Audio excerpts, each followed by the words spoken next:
Hello दोस्तों, स्वागत है आपका हमारे चैनल यूपी एग्जाम क्विज़र 2 पर। जैसा कि आप सभी को पता है, ये हमारा नया चैनल है और जो हमारा चैनल था यूपी एग्जाम क्विज़र वो हैक हो चुका है और अभी तक वो चैनल वापस नहीं आया है। तो ऐसे में जब तक वो हमारा चैनल वापस नहीं आता है तब तक हम सारे वीडियोस इसी चैनल पर लाते रहेंगे। तो आप सभी से रिक्वेस्ट है कि अगर आपने चैनल को सब्सक्राइब नहीं किया है तो प्लीज़ इस चैनल को सब्सक्राइब जरूर करें। तो दोस्तों, आज है 13 अक्टूबर और 13 अक्टूबर से संबंधित उत्तर प्रदेश के सभी एग्जाम्स के लिए मोस्ट इंपॉर्टेंट करंट अफेयर के क्वेश्चंस को हम डिस्कस करेंगे और हर एक क्वेश्चन से रिलेटेड आपको फैक्ट भी बताएंगे। और वीडियो के अंत में हम आपसे क्वेश्चन भी पूछेंगे जिसका जवाब आपको कमेंट बॉक्स में देना है। और अगर आपको इसकी PDF डाउनलोड करनी है तो इसकी PDF आप हमारे टेलीग्राम ग्रुप से डाउनलोड कर सकते हैं। टेलीग्राम ग्रुप की लिंक आपको वीडियो के डिस्क्रिप्शन में मिल जाएगी। तो चलिए शुरू करते हैं। आज का सेशन शुरू करने से पहले हम कल के क्वेश्चंस का रिवीजन करेंगे। पहला क्वेश्चन है, उत्तर प्रदेश के कुशीनगर जिले में बनकर तैयार हो चुके इंटरनेशनल एयरपोर्ट का उद्घाटन कौन करेगा? इसका जो करेक्ट आंसर है वो है ऑप्शन नंबर बी, प्रधानमंत्री श्री नरेंद्र मोदी। अगला क्वेश्चन है, बुंदेलखंड में बनेंगे 3 ultra mega solar energy park. इसके तहत कितने मेगावाट सौर ऊर्जा उत्पादन का लक्ष्य रखा गया है? इसका जो करेक्ट आंसर है वो है ऑप्शन नंबर सी, 10,000 मेगावाट। और दोस्तों, उत्तर प्रदेश करंट अफेयर की लास्ट 8 मंथ की अगर आपको PDF डाउनलोड करनी है तो उसकी लिंक आपको वीडियो के डिस्क्रिप्शन में मिल जाएगी। वहां से आप इस PDF को डाउनलोड कर सकते हैं। इस PDF में हमने जनवरी से लेकर के अगस्त 2021 तक के लास्ट 8 मंथ के उत्तर प्रदेश करंट अफेयर के सभी इंपॉर्टेंट क्वेश्चंस को विस्तार पूर्वक बताया है। और दोस्तों, अगर आपको सितंबर मंथ की उत्तर प्रदेश करंट अफेयर की PDF डाउनलोड करनी है तो उसकी लिंक भी आपको वीडियो के डिस्क्रिप्शन में मिल जाएगी। तो वहां से आप ये दोनों PDF डाउनलोड कर सकते हैं। और दोस्तों, PDF डाउनलोड करने में अगर कोई भी प्रॉब्लम होती है तो साइट पर आपको WhatsApp नंबर और ईमेल मिल जाएगा जिस पर आप कॉन्टैक्ट कर सकते हैं। अगला क्वेश्चन है, किस राज्य की एडियूर मिर्च को GI टैग दिया गया है? इसका जो करेक्ट आंसर है वो है ऑप्शन नंबर ए, केरल। और यहाँ पर आपको ध्यान रखना है कि केरल के कुट्टी कट्टूर आम और एडियूर मिर्च 2 उत्पाद हैं जिन्हें GI टैग दिया गया है। तो दोनों आपको अच्छे से ध्यान रखने हैं। अगला क्वेश्चन है, अक्टूबर 2021 में अब्दुल कादिर खान का निधन हो गया। वह किस देश के परमाणु कार्यक्रम के जनक थे? इसका जो करेक्ट आंसर है वो है ऑप्शन नंबर बी, पाकिस्तान के। अगला क्वेश्चन है, भारत का पहला वर्टिकल लिफ्ट रेलवे सी ब्रिज न्यू पंबन ब्रिज कहां बनाया जाएगा? इसका जो करेक्ट आंसर है वो है ऑप्शन नंबर सी, तमिलनाडु में। अगला क्वेश्चन है, किस राज्य के गुरु घासीदास राष्ट्रीय उद्यान और तमोर पिंगला वन्यजीव अभ्यारण्य के संयुक्त सत्र को टाइगर रिजर्व घोषित किया गया? इसका जो करेक्ट आंसर है वो है ऑप्शन नंबर डी, छत्तीसगढ़ राज्य के। अगला क्वेश्चन है, अंतर्राष्ट्रीय बालिका दिवस यानी इंटरनेशनल गर्ल चाइल्ड डे निम्न में से किस दिन मनाया जाता है? इसका जो करेक्ट आंसर है वो है ऑप्शन नंबर ए, 11 अक्टूबर को। अगला क्वेश्चन है, रेणम सांगवान एवं विजयवीर सिद्धू ने जूनियर विश्व चैंपियनशिप के कितने मीटर रैपिड फायर पिस्टल मिश्रित टीम स्पर्धा में स्वर्ण पदक जीत लिया है? इसका जो करेक्ट आंसर है वो है ऑप्शन नंबर बी, 25 मीटर। अगला क्वेश्चन है, अंतरिक्ष में पहली फिल्म बनाने के लिए किस देश का फिल्म चालक दल ऑर्बिट में पहुंचा? इसका जो करेक्ट आंसर है वो है ऑप्शन नंबर बी, रूस का। तो दोस्तों, ये थे कल के क्वेश्चंस जिसका हमने रिवीजन किया। अब हम शुरू करते हैं आज का सेशन। आज का पहला क्वेश्चन है, हाल ही में डॉक्टर राम मनोहर लोहिया की पुण्यतिथि कब मनाई गई? इसका जो करेक्ट आंसर है वो है ऑप्शन नंबर बी, 12 अक्टूबर को। डॉक्टर राम मनोहर लोहिया की 12 अक्टूबर को पुण्यतिथि मनाई गई। डॉक्टर राम मनोहर लोहिया भारत के स्वतंत्रता सेनानी, प्रखर चिंतक तथा समाजवादी राजनेता थे। डॉक्टर राम मनोहर लोहिया का जन्म कब हुआ था? तो ध्यान रखना है, 23 मार्च 1910 को उत्तर प्रदेश के अयोध्या जनपद में, वर्तमान में जो कि अंबेडकर नगर जनपद हो गया है, तो उसमें जो है अकबरपुर नामक स्थान में इनका जन्म हुआ था। क्योंकि जो अंबेडकर नगर वर्तमान में है ये उस टाइम पे अयोध्या में हुआ करता था। इनकी मृत्यु कब हुई थी? तो ध्यान रखना है, 12 अक्टूबर 1967 को नई दिल्ली में इनकी मृत्यु हुई थी। तो दोस्तों, काफी इंपॉर्टेंट है, आपको अच्छे से ध्यान रखना है कि 12 अक्टूबर को जो है डॉक्टर राम मनोहर लोहिया की पुण्यतिथि मनाई जाती है। और इनका जन्म भी ध्यान रखना है, 23 मार्च 1910 को उत्तर प्रदेश के अभी जो वर्तमान में जिला है अंबेडकर नगर, वहां पर इनका जन्म हुआ था। अगला क्वेश्चन है, किसने अक्टूबर 2021 में दिल्ली हॉकी वीकेंड लीग 2021-22 का शुभारंभ किया? इसका जो करेक्ट आंसर है वो है ऑप्शन नंबर सी, अनुराग ठाकुर ने। युवा मामले और खेल मंत्री अनुराग ठाकुर ने 10 अक्टूबर 2021 को दिल्ली हॉकी वीकेंड लीग 2021-22 का शुभारंभ किया। यह मेजर ध्यानचंद नेशनल स्टेडियम में हो रहा है। इसका आयोजन भारतीय खेल प्राधिकरण द्वारा दिल्ली हॉकी महासंघ के सहयोग से किया जा रहा है। इसमें ट्रॉफी के लिए कुल 36 टीमें प्रतिस्पर्धा करेंगी। तो दोस्तों आपको ध्यान रखना है कि युवा मामले और खेल मंत्री अनुराग ठाकुर ने 10 अक्टूबर 2021 को दिल्ली हॉकी वीकेंड लीग 2021-22 का शुभारंभ किया। और इसका शुभारंभ कहां पर किया गया है? तो मेजर ध्यानचंद नेशनल स्टेडियम में इसका शुभारंभ किया गया है। और ये जो स्टेडियम ये कहां पर है? तो ध्यान रखना है, नई दिल्ली में ये स्टेडियम है। अब दोस्तों यहां पर जो वर्ड है मेजर ध्यानचंद, मेजर ध्यानचंद कौन थे, इनके बारे में थोड़ा जानते हैं। तो मेजर ध्यानचंद ये भारतीय फील्ड हॉकी के भूतपूर्व खिलाड़ी एवं कप्तान थे। भारत एवं विश्व हॉकी के सर्वश्रेष्ठ खिलाड़ियों में उनकी गिनती होती है। उनका जन्म कब हुआ था? तो आपको ध्यान रखना है कि इनका जन्म 29 अगस्त को, कब हुआ था? 29 अगस्त 1905 को इनका जन्म हुआ था। कहां पर हुआ था? तो उत्तर प्रदेश के प्रयागराज में इनका जन्म हुआ था। और इनकी मृत्यु कब हुई थी? तो 3 दिसंबर 1979 में नई दिल्ली में इनकी मृत्यु हुई थी। तो ये भी आपको ध्यान रखना है।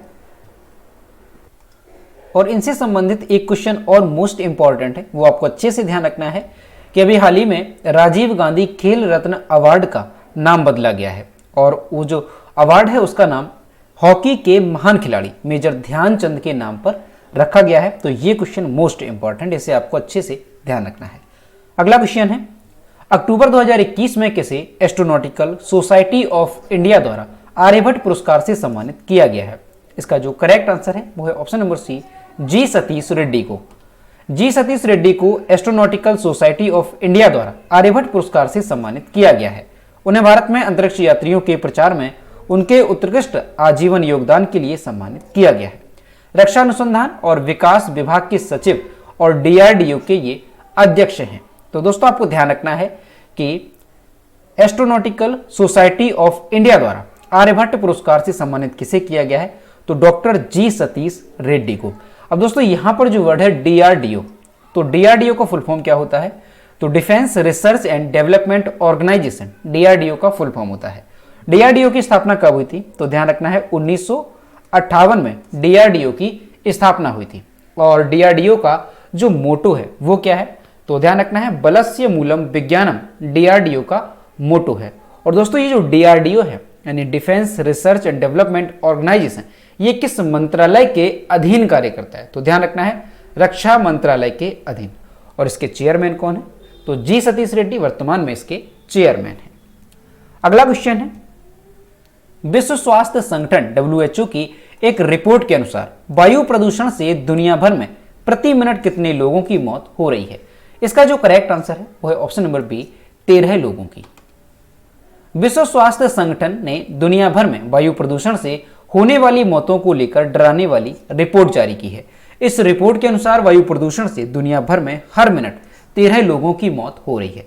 स्कॉटलैंड के ग्लासगो में संयुक्त राष्ट्र जलवायु परिवर्तन सम्मेलन की अगुवाई में शुरू की गई बैठक में WHO ने अपनी विशेष रिपोर्ट जारी करते हुए चेतावनी भी जारी की है। और इसमें यह कहा गया है कि अगर आने वाले समय में लोग नहीं चेतते हैं तो गंभीर परिणाम भुगतना पड़ सकता है। तो दोस्तों आपको ध्यान रखना है कि अभी हाल ही में WHO ने, विश्व स्वास्थ्य संगठन ने एक रिपोर्ट जारी की है जिसके अनुसार यह बताया गया है कि दुनिया भर में वायु प्रदूषण से हर मिनट 13 लोगों की मौत हो रही है। अब दोस्तों यहां पर जो वर्ड है WHO, तो WHO का फुल फॉर्म क्या होता है? तो वर्ल्ड हेल्थ ऑर्गेनाइजेशन WHO का फुल फॉर्म होता है। WHO की स्थापना कब हुई थी? तो ध्यान रखना है 7 अप्रैल, कब हुई थी? 7 अप्रैल 1948 को WHO की स्थापना हुई थी। और WHO का हेडक्वार्टर कहां पर है? तो जिनेवा स्विट्जरलैंड में WHO का हेडक्वार्टर है। और वर्तमान में WHO के जो महानिदेशक है वो कौन है? तो ध्यान रखना है टेड्रोस एडहानोम, ये वर्तमान में WHO के महानिदेशक हैं। अगला क्वेश्चन है, हाल ही में किस राज्य का चुनाव आयोग स्मार्टफोन के माध्यम से मतदान के लिए भारत का पहला ड्राई रन आयोजित करने जा रहा है? इसका जो करेक्ट आंसर है वो है option number C, Telangana. Telangana सरकार ने हाल ही में कहा है कि उसने कोविड-19 महामारी को ध्यान में रखते हुए देश का पहला स्मार्टफोन आधारित ई वोटिंग ऐप विकसित किया है। सरकार ने एक बयान में कहा कि इस ऐप को सफलतापूर्वक विकसित कर लिया गया है। तेलंगाना सरकार देश में पहली बार स्मार्टफोन आधारित ई वोटिंग सिस्टम के ड्राई रन की तैयारी कर रही है। तो दोस्तों, क्वेश्चन भी मोस्ट इंपॉर्टेंट है, आपको अच्छे से ध्यान रखना है कि जो तेलंगाना राज्य है ये देश का पहला स्मार्टफोन आधारित ई वोटिंग ऐप विकसित कर रहा है। अब यहां पर तेलंगाना की बात है तो ये है मैप में तेलंगाना। तेलंगाना की कैपिटल है हैदराबाद। तेलंगाना के चीफ मिनिस्टर हैं के चंद्रशेखर राव और तेलंगाना के गवर्नर हैं तमिलिसाई सौंदरराजन। और तेलंगाना में लोकसभा सीटों की संख्या कितनी है तो ध्यान रखना है 17 यहाँ पर लोकसभा सीटों की संख्या है और 7 यहाँ पर राज्यसभा सीटों की संख्या है। अगला क्वेश्चन है, हाल ही में तमिलनाडु के किस जिले की लौंग को भौगोलिक पहचान जीआई टैग मिला है? इसका जो करेक्ट आंसर है वो है ऑप्शन नंबर ए, कन्याकुमारी।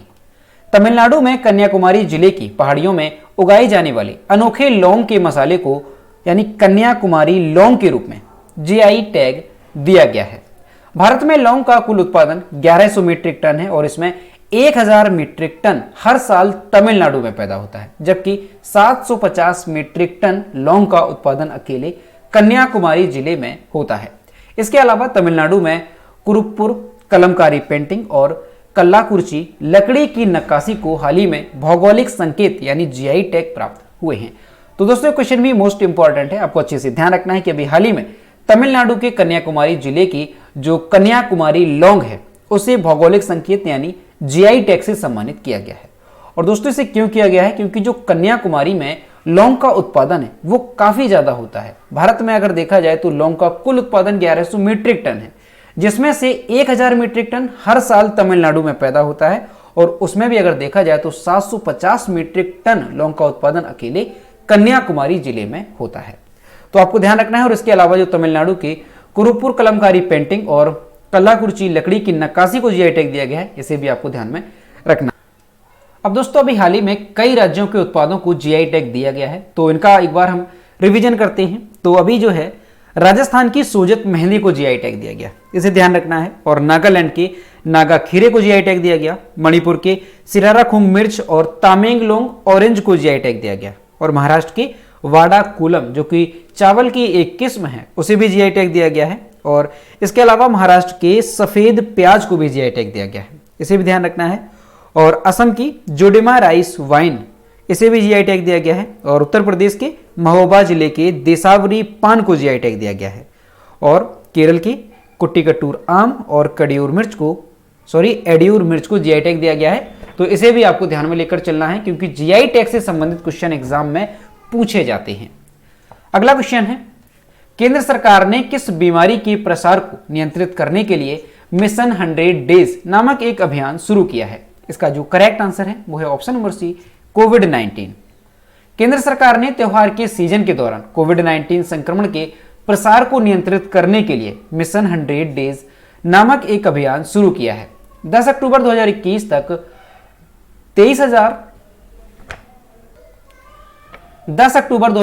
तक 2,30,971 सक्रिय कोविड-19 मामले थे। केंद्र ने राज्यों को अगले 100 दिनों के दौरान अतिरिक्त सतर्क रहने और कोविड के लिए उपयुक्त व्यवहार सुनिश्चित करने के लिए कहा है। तो दोस्तों, आपको ध्यान रखना है कि मिशन 100 डेज जो ये एक अभियान है ये केंद्र सरकार ने शुरू किया है और कोविड-19 संक्रमण के प्रसार को नियंत्रित करने के लिए। अगला क्वेश्चन है, निम्नलिखित में से कौन मोबाइल कोर्ट शुरू करने वाला देश का पहला राज्य बना है? इसका जो करेक्ट आंसर है वो है ऑप्शन नंबर सी, ए और बी दोनों, यानी तेलंगाना और उत्तराखंड में मोबाइल कोर्ट शुरू करने की यानी तेलंगाना और उत्तराखंड ये दो राज्य हैं जो कि मोबाइल कोर्ट शुरू करने वाले देश के पहले राज्य बन गए हैं। तेलंगाना और उत्तराखंड मोबाइल कोर्ट यूनिट शुरू करने वाले देश के पहले राज्य बने। मोबाइल कोर्ट यूनिट का उद्देश्य जरूरत पड़ने पर महिलाओं और बाल पीड़ितों या गवाहों, डॉक्टरों या मेडिकल चिकित्सकों के साक्ष्य की रिकॉर्डिंग की सुविधा प्रदान करना है। ये मोबाइल कोर्ट सबऑर्डिनेट कोर्ट्स के लिए हैं। तो दोस्तों, आपको ध्यान रखना है कि मोबाइल कोर्ट यूनिट शुरू करने वाले देश के पहले राज्य कौन बने हैं? तो तेलंगाना और उत्तराखंड। अगला क्वेश्चन है, भारत ने ISSF जूनियर विश्व चैंपियनशिप में कितने पदक अपने नाम किए हैं? इसका जो करेक्ट आंसर है वो है ऑप्शन नंबर बी, 43। भारत ने लीमा में हाल ही में संपन्न अंतर्राष्ट्रीय निशानेबाजी खेल महासंघ ISSF जूनियर विश्व चैंपियनशिप में 17 स्वर्ण समेत 43 पदक जीतकर शीर्ष स्थान हासिल किया। भारतीय निशानेबाजों ने पेरू की राजधानी के लॉस पाल्मास निशानेबाजी परिसर में जूनियर स्तर की शीर्ष प्रतियोगिता के आखिरी दिन भी भारतीय निशानेबाजों ने पेरू की राजधानी के लॉस पाल्मास निशानेबाजी परिसर में जूनियर स्तर के शीर्ष प्रतियोगिता के आखिरी दिन सभी उपलब्ध 12 पदक जीते। विजयवीर सिद्धू, रिदम सांगवान, अर्जुन सिंह चीमा और शिखा नरवाल ने अंतिम दिन भारत के लिए स्वर्ण पदक जीते, जिसमें स्वर्ण पदकों की संख्या 17 तक पहुंच गई। भारत ने इसके साथ ही 16 रजत और 10 कांस्य पदक जीते हैं। तो आपको ध्यान रखना है कि जो लीमा में अंतर्राष्ट्रीय निशानेबाजी